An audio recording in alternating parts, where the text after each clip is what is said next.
ঐকমত্য কমিশনের দ্বিতীয় পর্যায়ের বৈঠকে অংশ নেয়নি জামায়াত। লন্ডনে ইউনূস তারেক বৈঠকের প্রতিবাদে দলটির এই সিদ্ধান্ত। এছাড়া সরকারের নিরপেক্ষতা নিয়ে প্রশ্ন তুলছে এনসিপিও। তবে বিএনপি বলছে সব দলের মতের ভিত্তিতেই সিদ্ধান্ত নিচ্ছে ঐকমত্য কমিশন। মঙ্গলবার বৈঠক শেষে কমিশনের সহসভাপতি আলী রিয়াজ বলেন, সংবিধান নিয়ে গুরুত্বপূর্ণ কয়েকটি ইস্যুতেও ঐকমত্য প্রয়োজন। সংস্কার নিয়ে রাজনৈতিক দলগুলোর সঙ্গে দ্বিতীয় দফা বৈঠক করছে ঐকমত্য কমিশন। মঙ্গলবার যোগ দেন বিএনপি, এনসিপি সহ বিভিন্ন রাজনৈতিক দলের নেতারা। তবে লন্ডনে ইউনূস তারেক বৈঠকের প্রতিবাদে অংশ নেয়নি জামাত ইসলামী। পরে সাংবাদিকদের মুখোমুখি হন রাজনীতিবিদরা।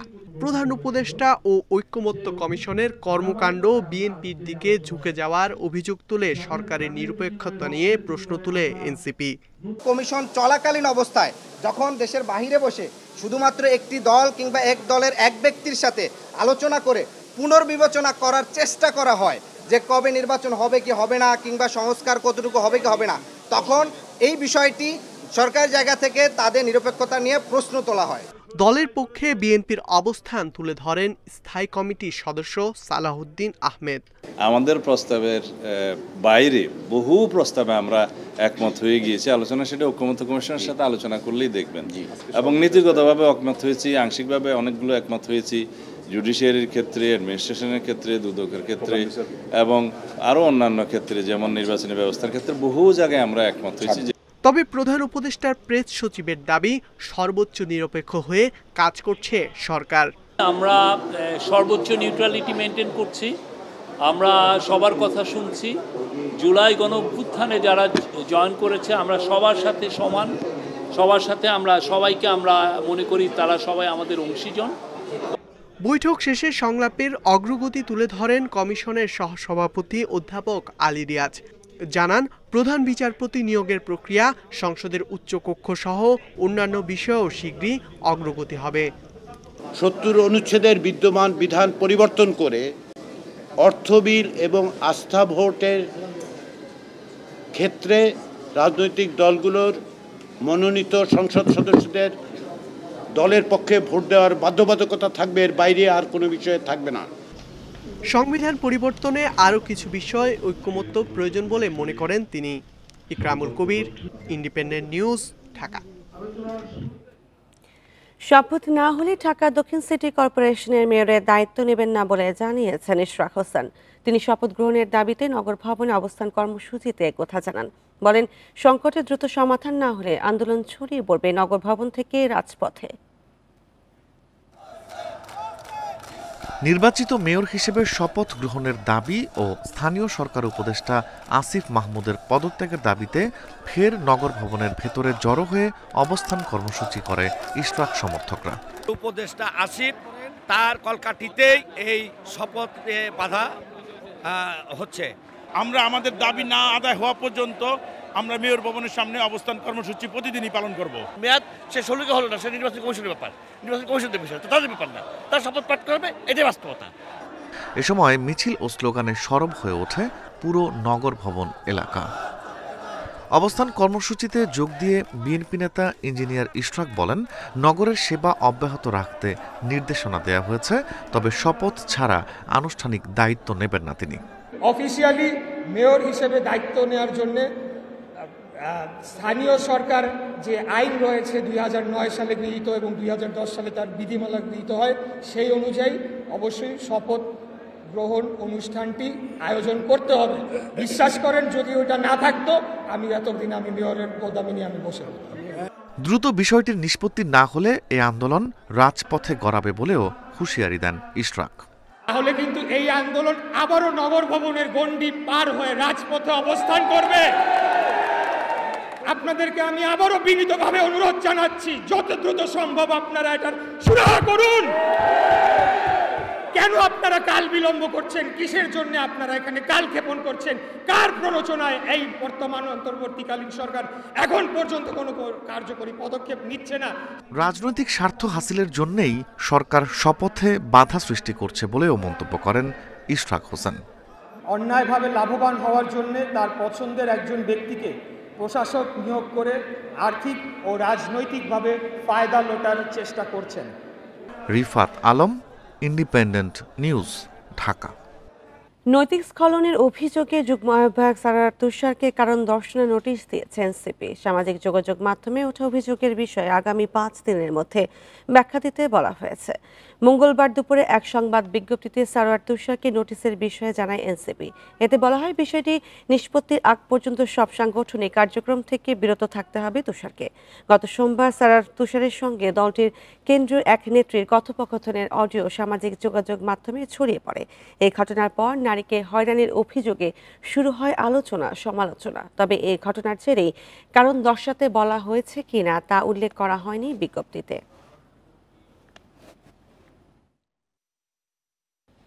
24 ঘন্টায় করোনায় আরও 2 জনের মৃত্যু হয়েছে। নতুন করে আক্রান্ত হয়েছেন 18 জন। মঙ্গলবার স্বাস্থ্য অধিদপ্তরের দেওয়া সংবাদ বিজ্ঞপ্তিতে এ তথ্য জানানো হয়। এতে জানানো হয়, সবশেষ 24 ঘন্টায় 312 জনের নমুনা পরীক্ষা করা হয়। এর মধ্যে 18 জনের দেহে করোনা শনাক্ত হয়। আর নতুন করে 2 জনের মৃত্যু হওয়ায় এই বছর জানুয়ারি থেকে এখন পর্যন্ত মৃতের সংখ্যা 7 জনে দাঁড়িয়েছে। এর আগে সোমবার 25 জনের করোনা শনাক্ত এবং 1 জনের মৃত্যুর কথা জানানো হয়। স্বাস্থ্য অধিদপ্তরের তথ্য মতে 2020 সালের 8 মার্চ বাংলাদেশে করোনা ভাইরাসের প্রথম রোগী শনাক্ত হয়। এর 10 দিন পর 18ই মার্চ ভাইরাসে আক্রান্ত হয়ে মারা যায় এক রোগী। এ পর্যন্ত করোনায় দেশে 29,506 জনের মৃত্যু হয়েছে।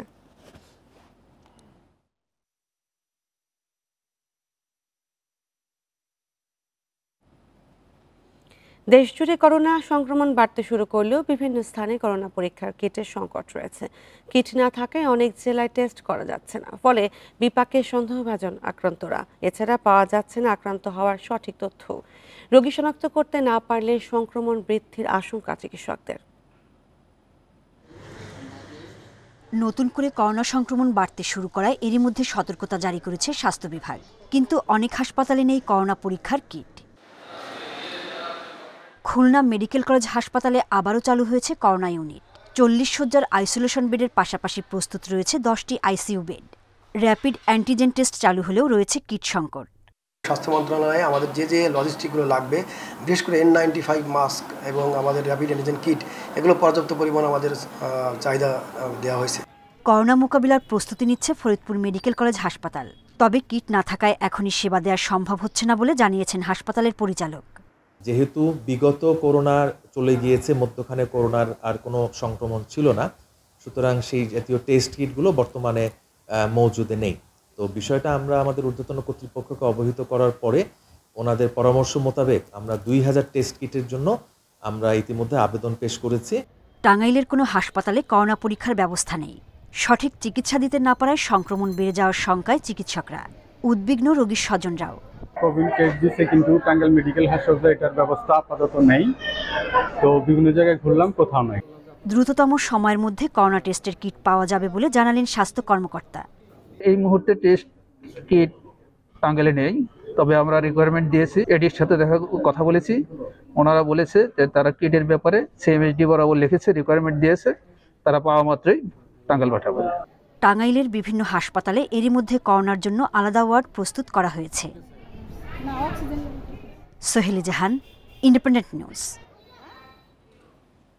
আর এ নিয়ে আরও জানাতে ফরিদপুর থেকে যুক্ত হচ্ছেন সহকর্মী SM মাসুদুর রহমান। মাসুদ, ফরিদপুরে করোনা পরীক্ষার পর্যাপ্ত ব্যবস্থা আছে কি এবং কিট সহ অন্যান্য সরঞ্জামের মজুদ কেমন সেখানে?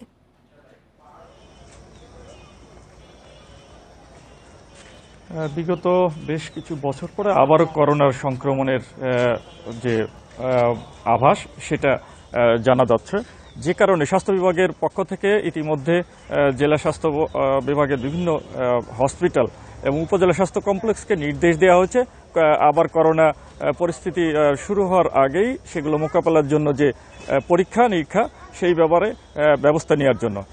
আমরা উপজেলা স্বাস্থ্য কমপ্লেক্সগুলোর চিত্র যেটা জানতে পেরেছি, Faridpur civil surgeon doctor Mahmudul Hasan আমাদেরকে জানিয়েছেন, স্বাস্থ্য বিভাগে এই নির্দেশ পাওয়ার পর থেকে জানা গেছে যে তিনি জানিয়েছেন যে প্রতিটি উপজেলা স্বাস্থ্য কমপ্লেক্সে এই পরীক্ষার জন্য যে ব্যবস্থা গ্রহণ করা সেটা নিতে বলেছেন এবং 3 থেকে 5 শয্যা বিশিষ্ট আইসোলেশন ওয়ার্ড প্রস্তুত রাখতে বলেছেন। পাশাপাশি ফরিদপুর মেডিকেল কলেজ হাসপাতালে বিগত বছর যে করোনার আইসোলেশন ওয়ার্ডটি ছিল সেটি পরিষ্কার পরিচ্ছন্ন করে প্রস্তুত রাখা হয়েছে, কিন্তু এখনো পর্যন্ত কোনো হসপিটালে কিট না আসার কারণে রোগী শনাক্ত করা সহ এই যে রোগীদের সেবা নিশ্চিত করা সম্ভব হচ্ছে না।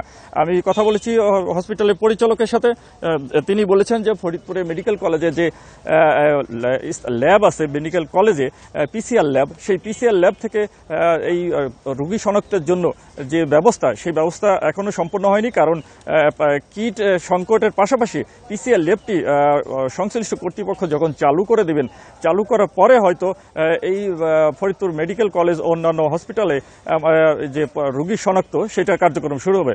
আমি ফরিদপুর মেডিকেল কলেজের যে অধ্যক্ষ ডাক্তার দিলরুবা জিয়া, তার সাথে কথা বলেছি। তিনি বলেছেন আমরা 200 কিটের একটা চাহিদা পেয়েছি, কিন্তু পিসিআর ল্যাবটি হয়তো আগামী রবিবার নাগাদ সম্পূর্ণ হলে আমরা এই রোগী শনাক্তের কার্যক্রম শুরু হবে।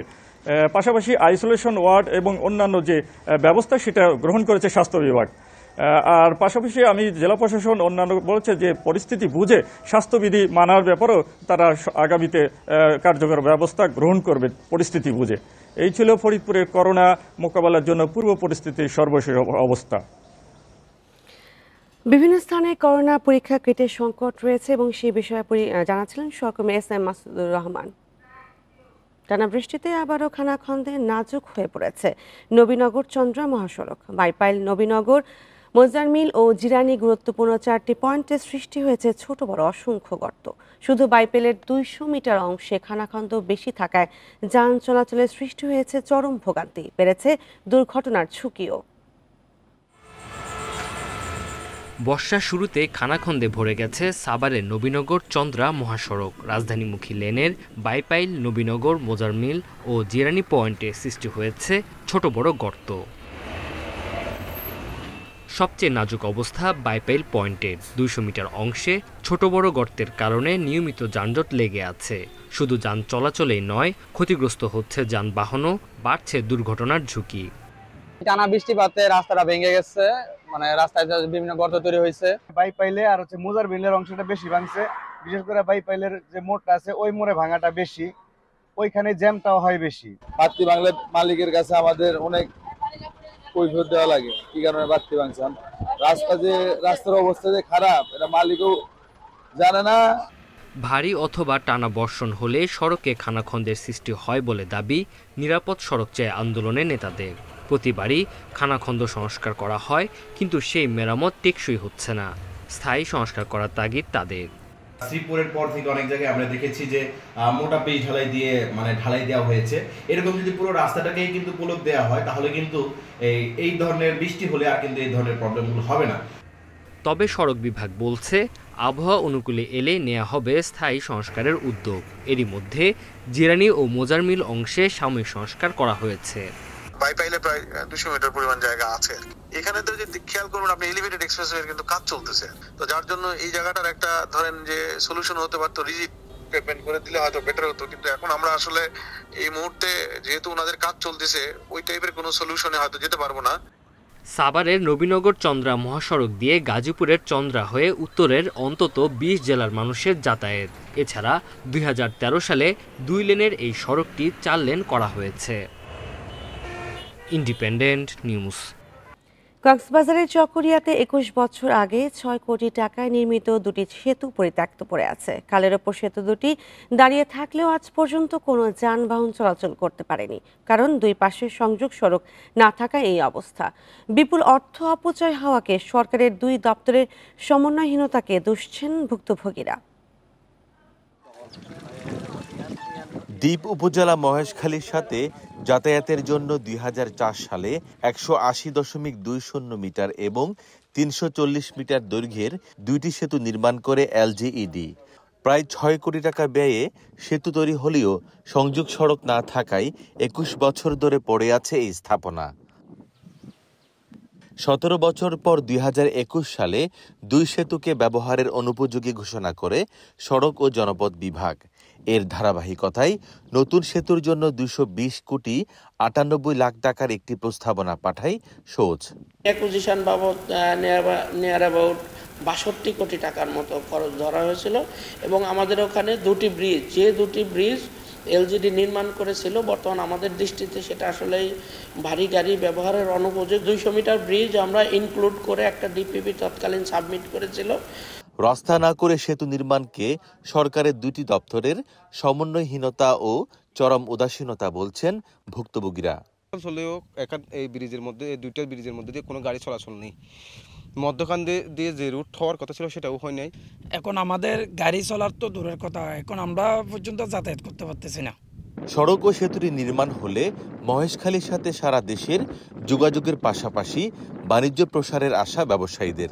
যখনই ওরা ব্রিজ করছিল তখন অ্যাপ্রোচ রুটটা করে নাই। কোনো ধরনের সরকারি বা রাষ্ট্রীয় অর্থের অপচয় না হয়, আগামীতে কেউ যদি পরিকল্পনা করে সবকিছু যাতে বুঝে শুনে করে এবং একটা ধারাবাহিকতা যাতে অক্ষুণ্ণ থাকে। মেধাকাল সেতুতে যান চলাচলের জন্য দুই পাশে নতুন করে 9.5 কিলোমিটার রাস্তা নির্মাণ জরুরি।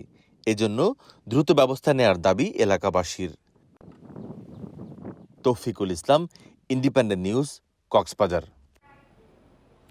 ধান চাল সংগ্রহের জন্য সচল কলগুলোকে বরাদ্দ দেওয়ার নীতিমালা থাকলেও জামালপুরে হয়েছে এর উল্টোটাই। অচল, বন্ধ ও অস্তিত্বহীন কয়েকটি চালকলকে দেওয়া হয়েছে বরাদ্দ। বঞ্চিত হচ্ছে প্রকৃত চালকল মালিকেরা।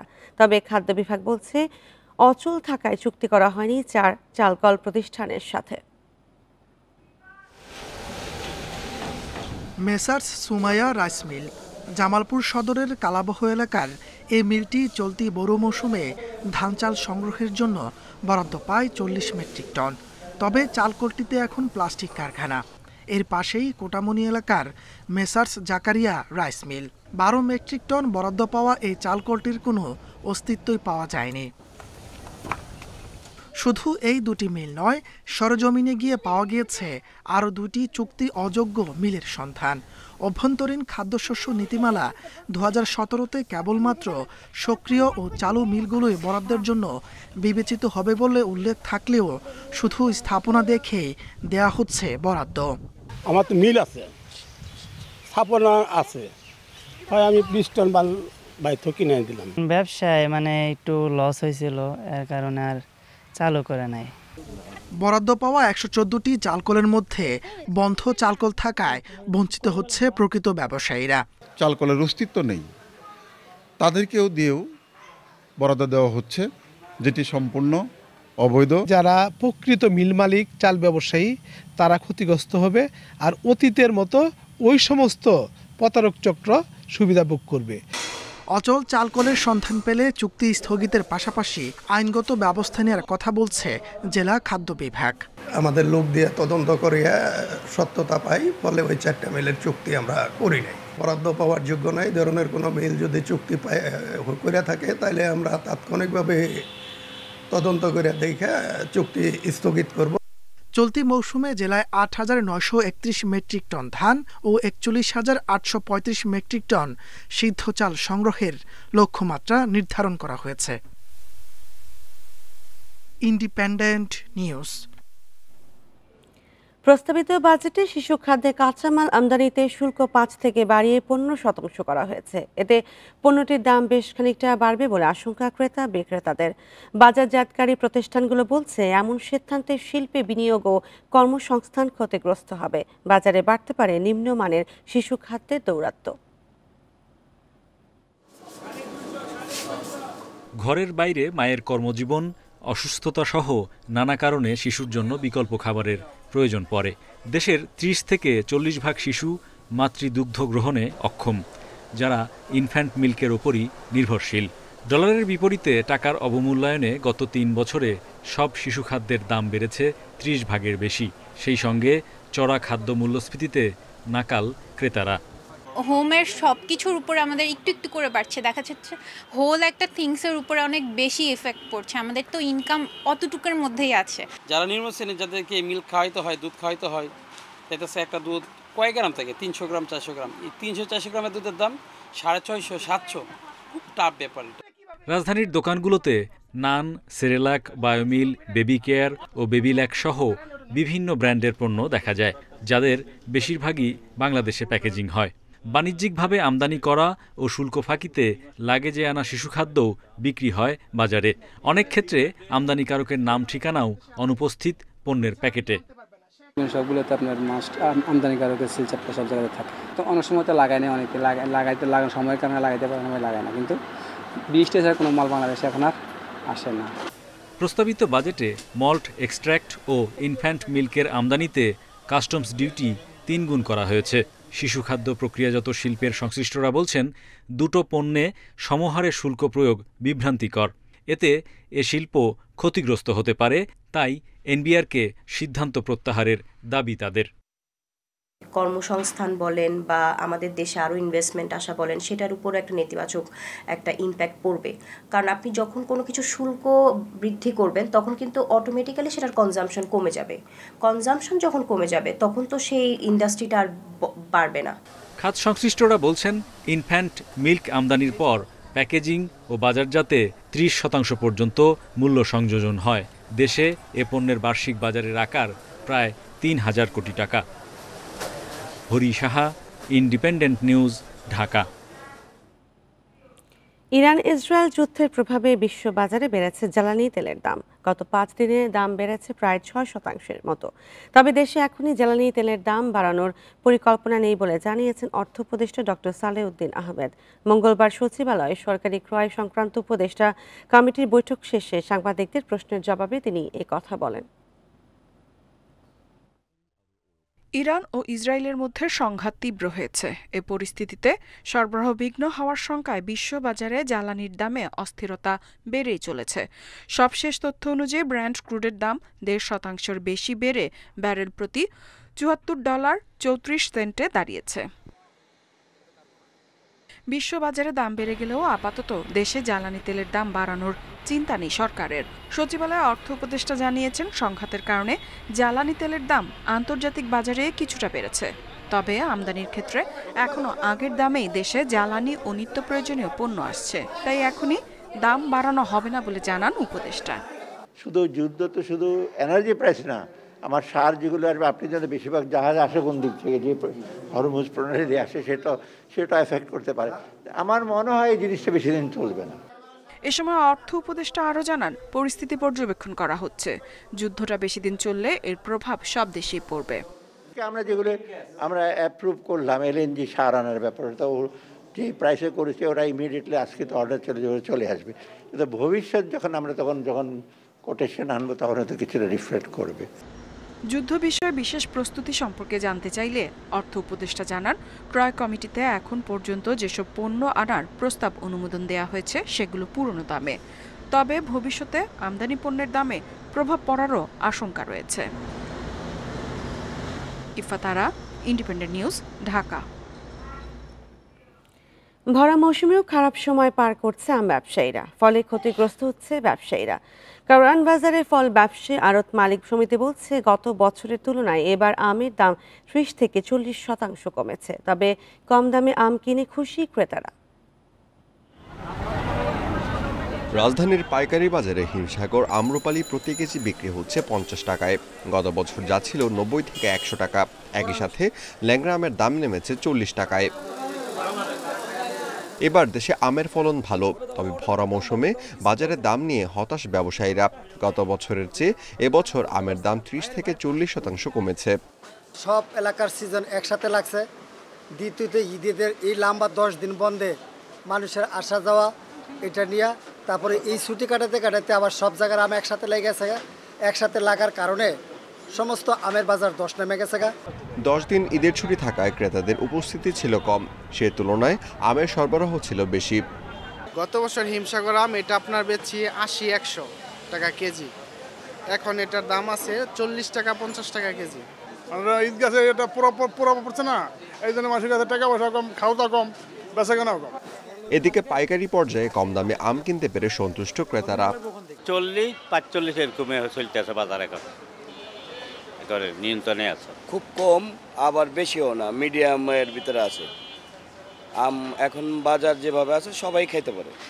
তবে বাজার ঘুরে দেখা গেছে খুচরা ব্যবসায়ী পাইকারি মূল্য থেকে কেজিতে 30 থেকে 40 টাকা বেশি দামে আম বিক্রি করছেন। Amirul Islam, independent news, Dhaka. এই ছিল এখনকার সংবাদে। ধন্যবাদ সবাইকে।